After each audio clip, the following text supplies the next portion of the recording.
Para esta parte de la presentación, me basé en el capítulo 5 del libro de Smith-Van Ness, que se titula Segunda Ley de la Termodinámica.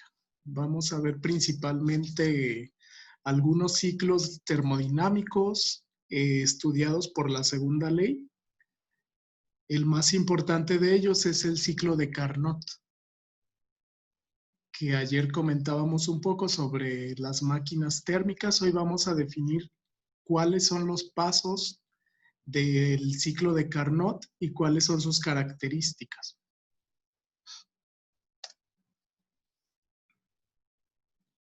Entonces, inicialmente, según este libro de Smith-Van Ness, la segunda ley se puede resumir en dos enunciados.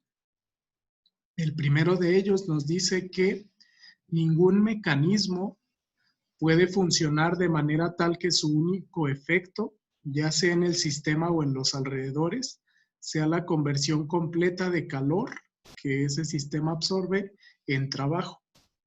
Ayer comentábamos que es posible que todo el trabajo se convierta en calor, pero a la inversa no es posible. No es posible convertir todo el calor como una magnitud energética al 100% en trabajo.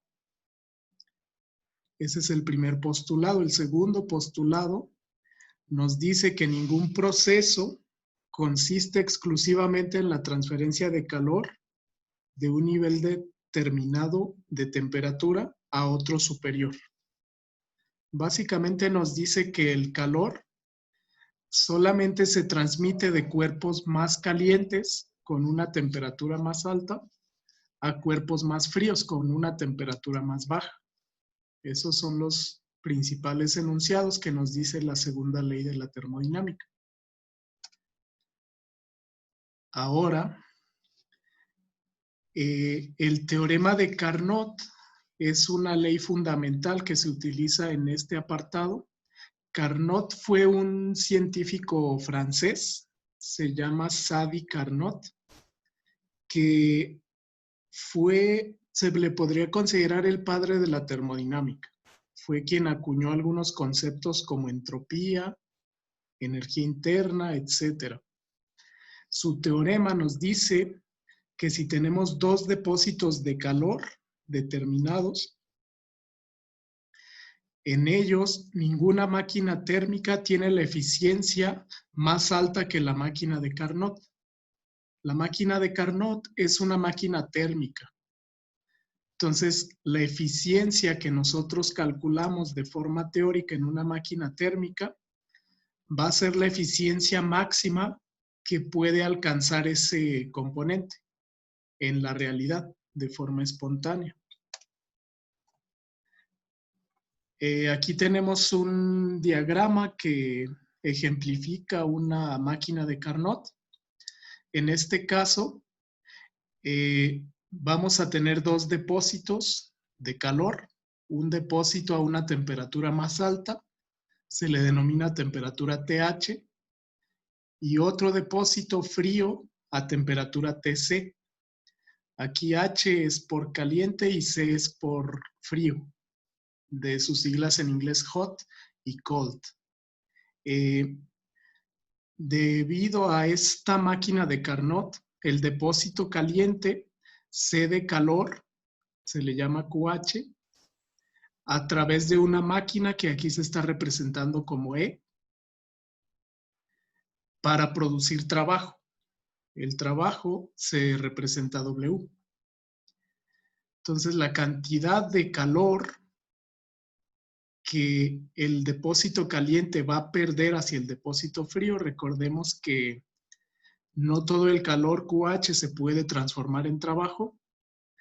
Esta es la cantidad disipada de calor hacia el depósito frío, que si hacemos un balance de energía, sería la resta de QH menos el trabajo W.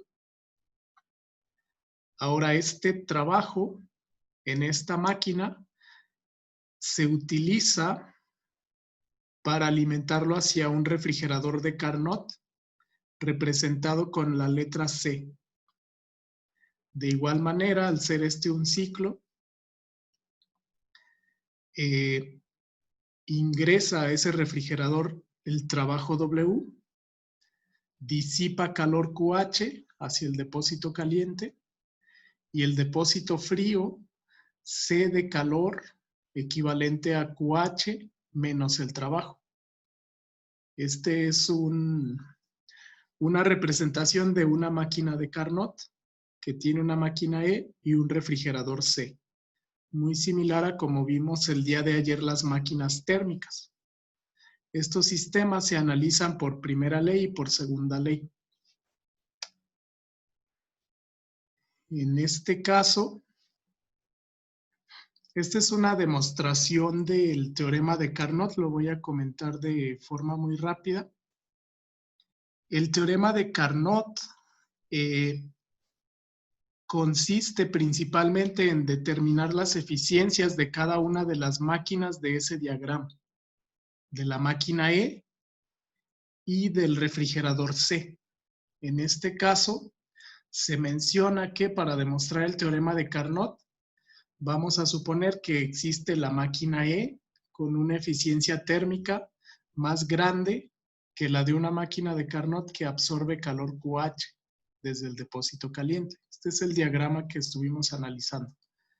Produce trabajo W y desprende calor QH menos W hacia el depósito frío. Ahora la máquina E absorbe calor en una cantidad QH' desde el mismo depósito caliente, produce trabajo y desprende la cantidad de calor correspondiente a esta diferencia. Este calor se disipa al depósito frío. En este caso, si suponemos que la máquina de Carnot E tiene una eficiencia más grande, ayer vimos que la eficiencia se calcula como qué cantidad del calor QH se transformó en trabajo W. Entonces, esta división, W entre calor, corresponde a la eficiencia. El primer término es la eficiencia de la máquina E, sería W entre Q'. El segundo término es la eficiencia del refrigerador C. Entonces, en este caso, si suponemos que esta eficiencia es mayor que la del refrigerador, en este caso se elimina el trabajo y la cantidad de calor que disipa, en este caso el refrigerador QH, va a ser mayor a la cantidad de calor que absorbe la máquina térmica E. De acuerdo a estas afirmaciones, se menciona lo siguiente. Una máquina de Carnot se puede considerar reversible, es decir, es posible que funcione en sentido contrario sin generar pérdidas de energía. Por lo tanto, el ciclo de Carnot se puede recorrer en dirección opuesta y esto se convierte en un ciclo de refrigeración reversible como el que vimos ayer, con estas cantidades de energía que se desprenden en ese ciclo. Si se supone que la máquina E acciona la máquina de Carnot en dirección contraria como un refrigerador de Carnot, como vimos en la figura, para la combinación de esa máquina con el refrigerador de Carnot, el calor neto va a ser la suma de todos los calores, es decir, QH menos trabajo, y para el refrigerador es la diferencia porque se está disipando hacia el otro medio. También es QH menos W. Esto representa el calor de la máquina térmica E. Esto representa el calor del refrigerador C. Entonces ahí se eliminan los términos de trabajo y la diferencia entre ambos corresponde al calor neto que es extraído desde el depósito frío de ese sistema de dos máquinas. En este caso, esa diferencia que representa el calor neto nos dice que el único resultado de la combinación de esa máquina con refrigerador de Carnot es la transferencia de calor desde la temperatura más fría, TC, hasta la temperatura mayor, TH. Esto podría parecer contradictorio, sin embargo, recordemos que está consumiendo potencia. Sí es posible, al consumir potencia, transferir calor de una temperatura fría a una más caliente. En este caso, al ser contradictorio, nos menciona que si esto es una violación de la segunda ley, la observación es incorrecta. Es decir, la observación de que la máquina E tiene una eficiencia térmica mayor que la máquina de Carnot. Esta es la demostración del libro del teorema de Carnot.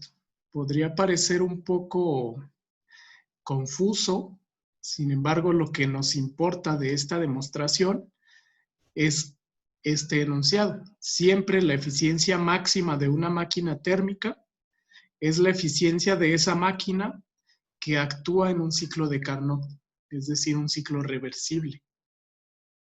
Y esa eficiencia la podemos calcular con las ecuaciones que vimos ayer para máquinas térmicas. Esa eficiencia depende solamente de los niveles de temperatura y no de la sustancia de trabajo de la máquina. Se puede demostrar que depende solamente de las temperaturas, es un cociente de temperaturas. A continuación vamos a explicar cuál es el ciclo de Carnot completo para un gas ideal. En este caso aquí se observa un diagrama presión-volumen en donde se ejemplifica cada uno de los puntos. El ciclo de Carnot de un gas ideal comienza en este punto A. El eje X es volumen específico, el eje Y es presión. En el punto A, la primera etapa del ciclo de Carnot, que son varias etapas de compresión y expansión, es la siguiente. Del punto A al punto B, que es esta línea, el gas se comprime de forma adiabática, sin transferencia de calor, para llegar de una temperatura TC, que está aquí, hasta una temperatura TH, que está acá arriba. La segunda etapa, recordemos que aquí en la primera no va a haber transferencia de calor. La segunda etapa de B a C corresponde a una expansión isotérmica a un punto arbitrario C, en donde sí se tiene una absorción de calor. Entonces el gas se expande manteniendo temperatura constante, pero absorbe una cantidad de calor aquí denotada QH de B a C. Ese sería el segundo paso. El tercer paso del ciclo de Carnot es una expansión adiabática hasta que la temperatura disminuye desde un punto TH, aquí en C, hasta alcanzar de nuevo la temperatura fría, TC. Y por último, para cerrar el ciclo, ese gas se comprime hasta el estado inicial con disipación de calor QC, es decir, libera calor con una cantidad QC. Este es el ciclo de Carnot. Se aplica en la industria principalmente para plantas termoeléctricas, como vimos ayer un diagrama. Entonces, para cada una de estas etapas, si recuerdan las ecuaciones de la primera ley de la termodinámica con gases ideales, nosotros podríamos calcular cambio de entalpía, cambio de energía interna, y con base a esos cambios podemos calcular cambios de entropía. Así es como se estudia el ciclo de Carnot.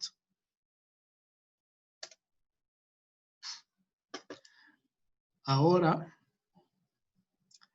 para realizar los cálculos del ciclo de Carnot, vamos a revisar los pasos.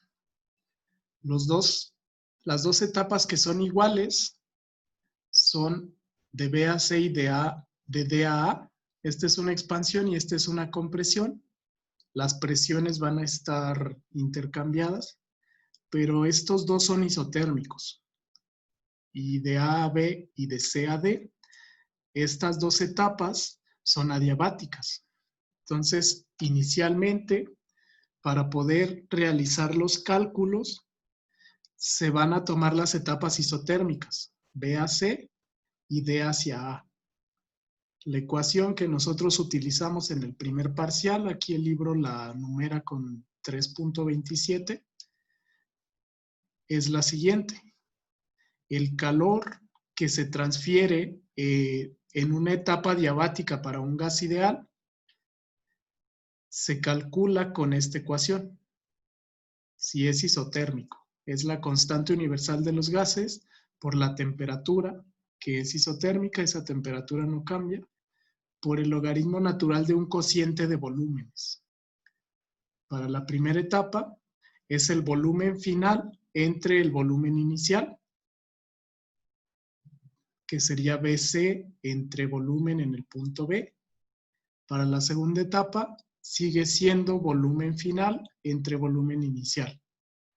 Entonces la cantidad de calor QH se calcula de esta manera y la cantidad de calor QC de la etapa D hacia A se calcula de esta manera. Por lo tanto, al dividir esos dos, en este caso, vamos a obtener lo siguiente. El cociente de calores, QH entre QC, equivale a esta ecuación, TH entre TC y este cociente de logaritmos.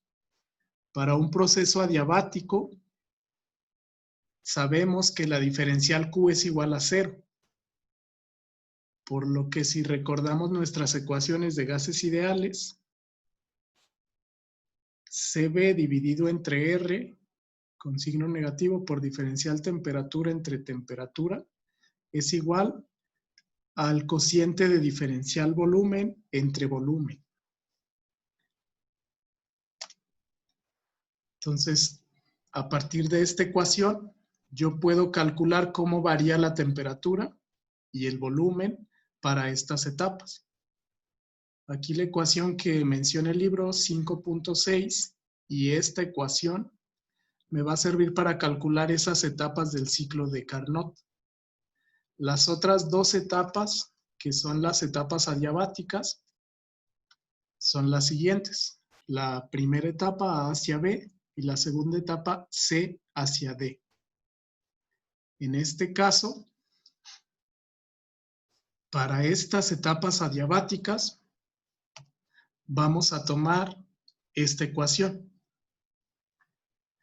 Para un proceso adiabático, la diferencial calor es igual a 0.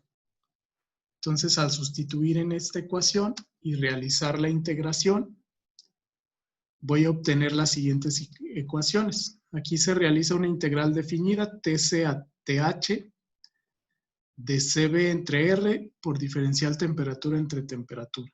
Y eso sería igual a la integral de diferencial volumen entre volumen, pero del punto volumen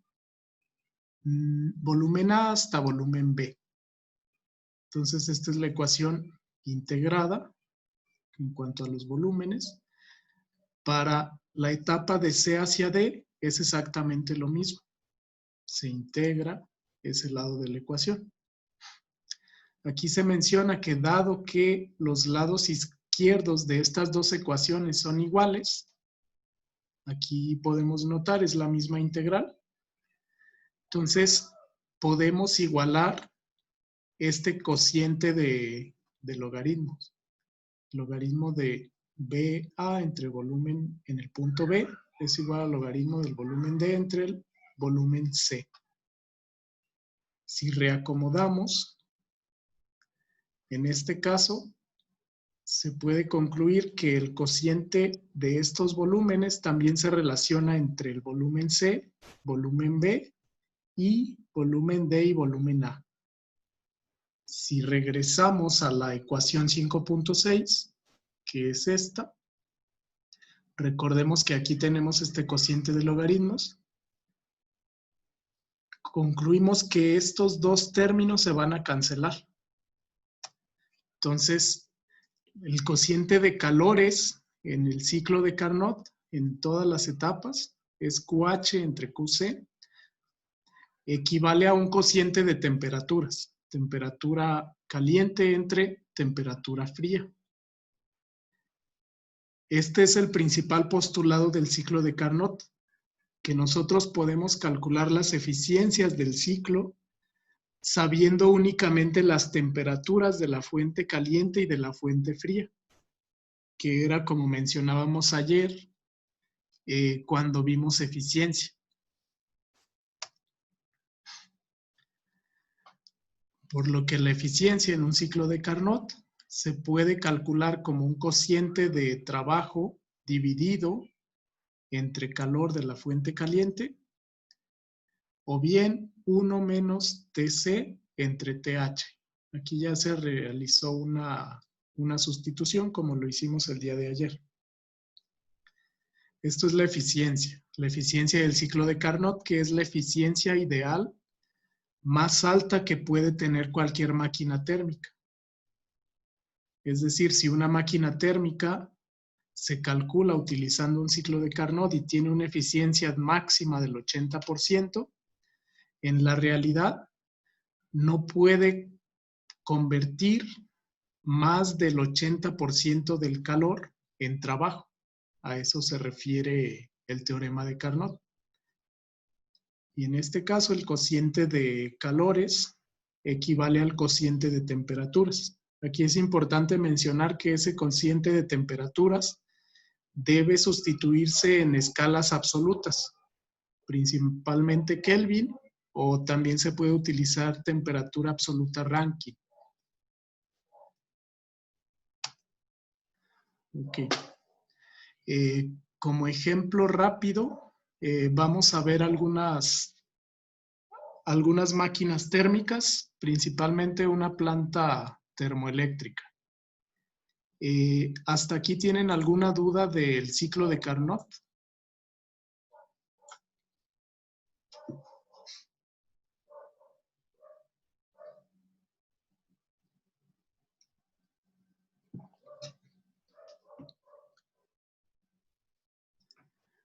Ok, mencionan en el chat que no tienen duda. Ok. Entonces vamos a revisar rápidamente este ejemplo del libro de Smith de una planta termoeléctrica. El proceso para producir energía eléctrica por medio de vapor es el mismo que revisamos ayer. Inicialmente se bombea agua líquida desde un condensador hacia una caldera. El objetivo de esa caldera es quemar un combustible para transferir calor hacia ese líquido de trabajo.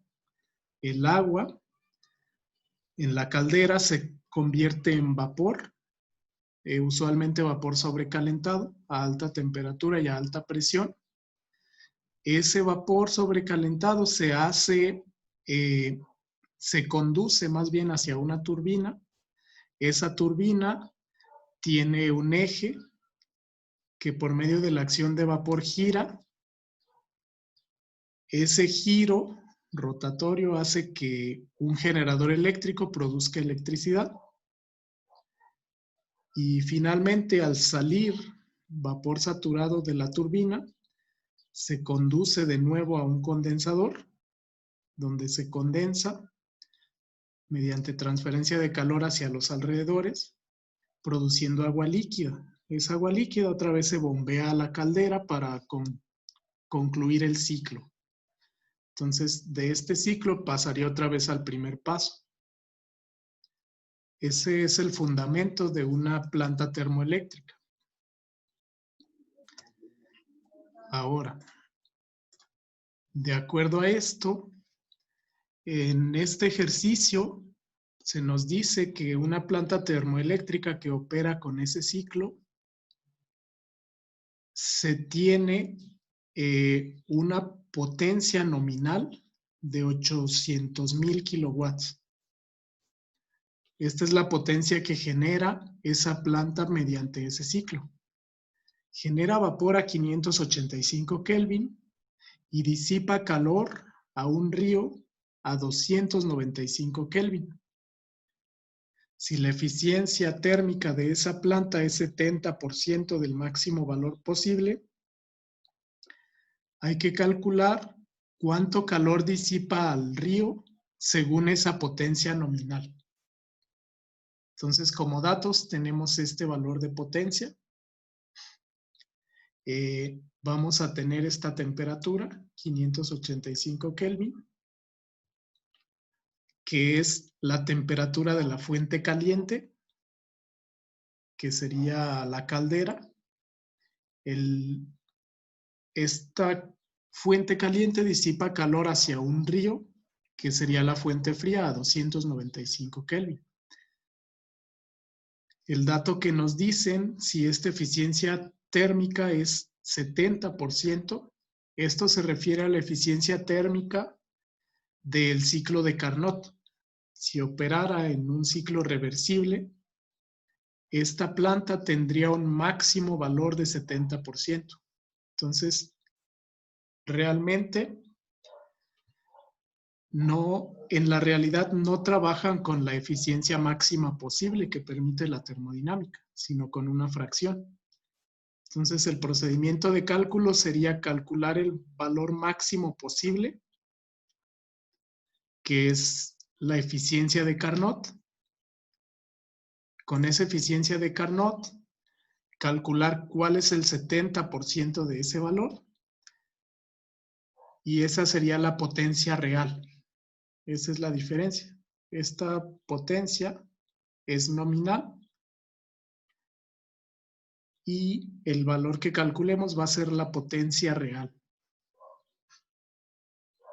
Entonces, ¿cómo se realiza el cálculo? Les voy a mostrar el procedimiento que tiene el libro. En este caso, sabemos que la máxima eficiencia térmica posible es la del ciclo de Carnot.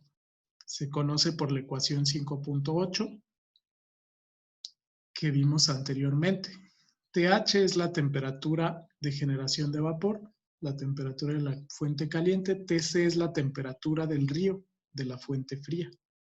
Entonces, la eficiencia máxima posible para el ciclo de Carnot se calcula como 1 menos el cociente de TC, temperatura fría, entre TH, temperatura caliente. Eso nos da aproximadamente 50%, 0.4957 sería la eficiencia máxima reversible o de Carnot. Entonces, la eficiencia real debería ser el 70% de ese valor, porque nos dicen que 70% es la eficiencia de ese valor real. Entonces, 0.7 por la eficiencia máxima nos da 0.34. Ahí ya sabemos la eficiencia real. Esta es la eficiencia reversible, esta sería la eficiencia real. Ahora, para poder calcular lo que nos pide el problema, que es QC, la cantidad de calor que se disipa hacia el río o hacia la fuente fría, aquí está, cuánto calor disipa al río según la potencia nominal. Vamos a hacer lo siguiente. Aquí hay dos formas. Aquí se menciona que se combinó la ecuación 5.1 y la ecuación 5.2 para eliminar QH. Y el resultado es QC. Vamos a ver cuáles son las ecuaciones 5.1 y 5.2.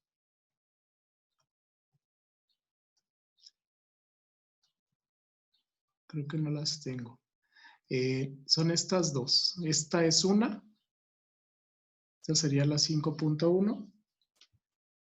Y la 5.2 es el balance de energía. El balance de energía dentro de la máquina de Carnot.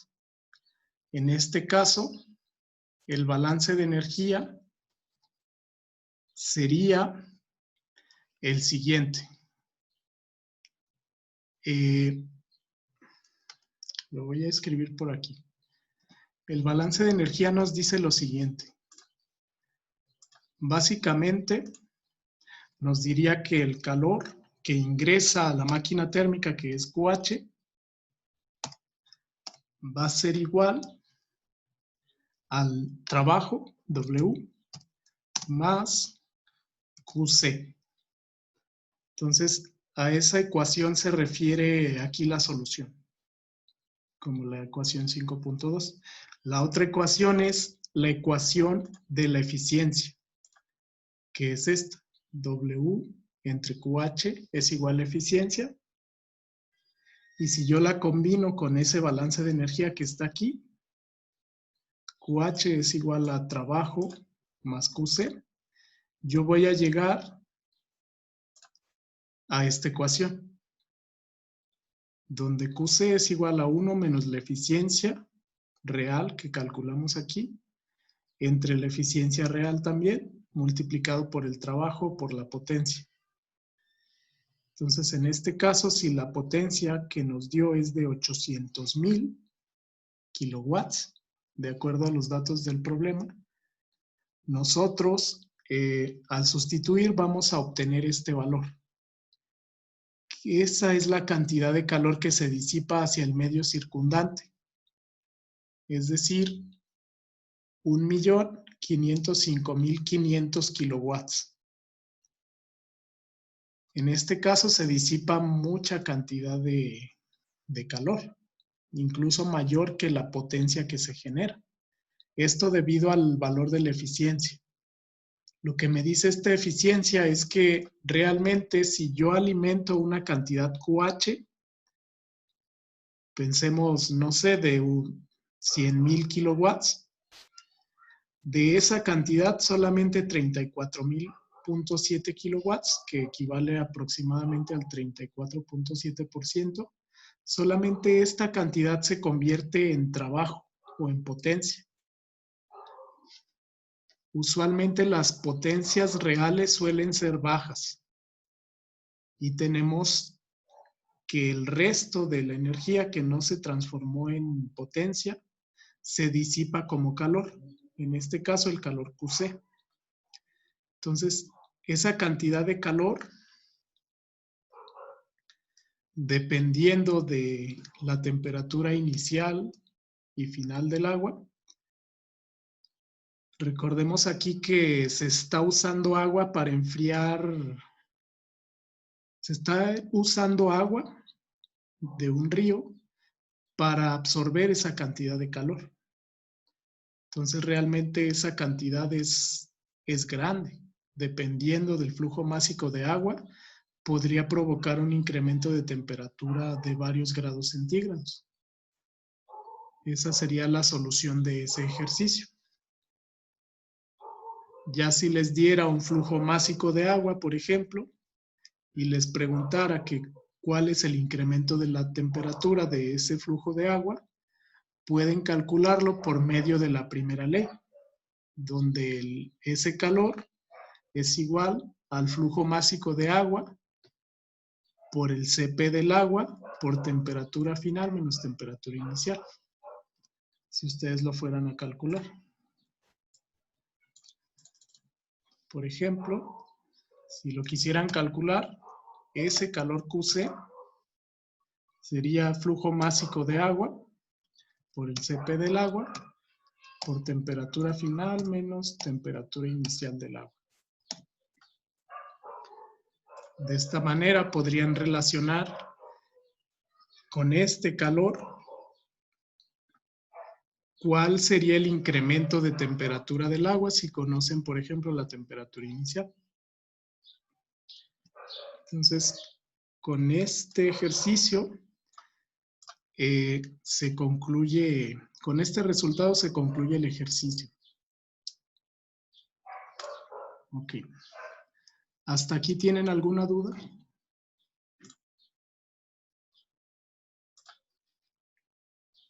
No, profesor.